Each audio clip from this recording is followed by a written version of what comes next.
వచ్చేసిందే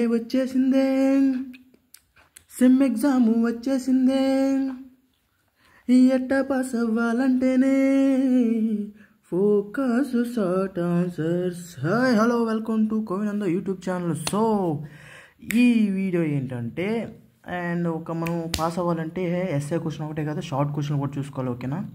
and ఈ question చూసుకుని అర్థం చేసుకున్నట్టు నువ్వు ఎస్ఏలో రాయచ్చు, అదేవిధంగా షార్ట్ క్వశ్చన్స్లో కూడా రాయొచ్చు అనమాట, ఓకేనా. ఒక సిగ్నల్ ఫ్లోర్ బొమ్మ ఇచ్చాడు అనమాట.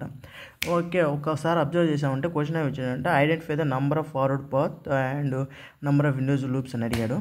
అండ్ ఆన్సర్ అయితే ఈజీగా రాయేసాం మనం. Number of forward parts equal to 2, number of windows loops అంటే 4 అని. అండ్ ఇవి అంతా ఈజీగా అంటే ఎలా రాసామంటే number of forward parts you can arrow marks ఒకసారి చూసుకోండి ఎలా ఉన్నాయో డైరెక్షన్లో.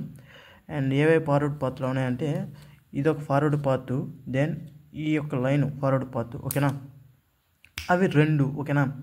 అండ్ ఇండివిజువల్ లూప్స్ అంటే ఇదొక ఇండివిజువల్ లూపు, ఇదొక ఇండివిజువల్ లూపు, ఇదొక ఇండివిజువల్ లూపు, అండ్ ఓవరాల్గా ఇదొక ఇండివిజువల్ లూపు. సో ఎన్ని ఉన్నాయి? 1 2 3 4. So individual is equal to 4. So అంతే. ఇలా మీరు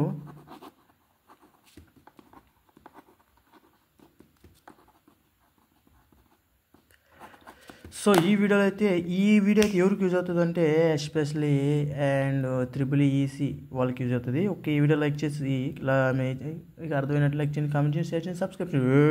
కామెంట్ చేయరా లేదంటే లైక్ చేయరా రే.